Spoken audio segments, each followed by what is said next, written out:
কলকাতার ট্রাম শুধু একটি গণপরিবহন নয়, এটি তিলোত্তমার ইতিহাস, সংস্কৃতি এবং আবেগের এক জীবন্ত প্রতীক। 1873 সালে শুরু হওয়া এই যাত্রা আজ 150 বছর পার করেছে। এশিয়ার প্রাচীন সচল বৈদ্যুতিক ট্রাম নেটওয়ার্ক হিসাবে টিকে রয়েছে। ভারতে প্রথম ট্রাম চলে 1873 সালের 24শে ফেব্রুয়ারি। ব্রিটিশ আমলে শিয়ালদা থেকে আর্মেনিয়া ঘাট পর্যন্ত প্রায় 3.9 কিলোমিটার প্রথম ঘোড়ায় টানা ট্রাম চালু করা হয়। তবে শুরুতে যাত্রীদের আশানুরূপ সাড়া না পাওয়ার জন্য মাত্র 9 মাসের মধ্যে এই পরিষেবা বন্ধ হয়ে যায়। পরবর্তীকালে 1880 সালে লন্ডনে ক্যালকাটা ট্রামওয়েজ কোম্পানি নিবন্ধিত হয় এবং আবার ঘোড়ায় টানা ট্রাম চালু করা হয়।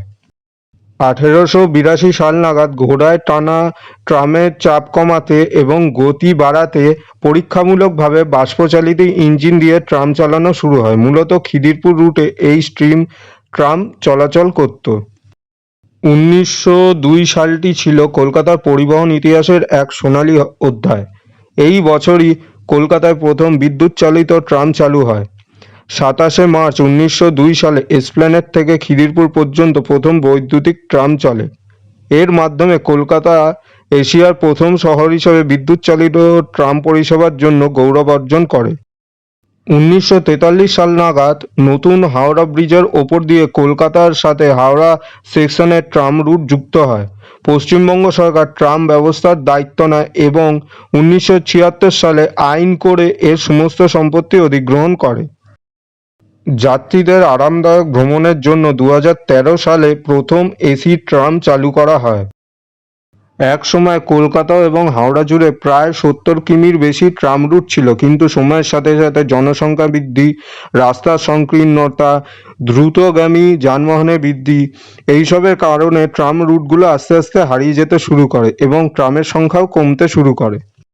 1998 সালে হাওড়ার ব্রিজ থেকে ট্রাম লাইন তুলে নেওয়া হয়। বর্তমানে কলকাতার ট্রামকে আধুনিকতার রূপ দিতে বেশ কিছু পদক্ষেপ গ্রহণ করেছে সরকার। 2014 সালে এসপ্ল্যানেডে একটি পুরনো ট্রামকে সাজিয়ে তৈরি করা হয়েছে ট্রাম মিউজিয়াম বা স্মরণিকা।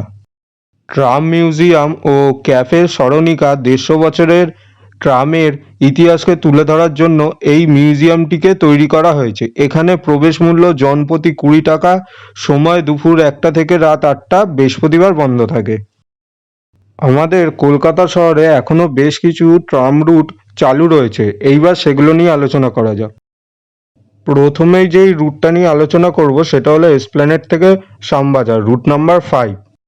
এই ট্রাম রুটের মধ্যে যেই স্টপেজগুলো পড়ে সেগুলো হলো ওয়েলিংটন, কলেজ স্ট্রিট, হাতিবাগান, তারপর শেষে শ্যামবাজার পাঁচমাথার মোড়ে গিয়ে ট্রামটি পৌঁছায়। এরপরে যেই ট্রাম রুটটি রয়েছে সেটা হচ্ছে এসপ্ল্যানেড থেকে গড়িয়াহাট, রুট নাম্বার 25। এটা পুরোটাই দক্ষিণ কলকাতা রুটের ট্রাম লাইন।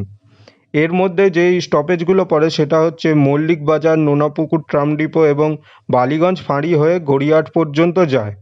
সাধারণত ভোর 4:30 থেকে রাত 10:45 পর্যন্ত এই ট্রাম পরিষেবা সচল থাকে। টিকিট মূল্য খুবই সামান্য, 6 থেকে 10 টাকার মধ্যে।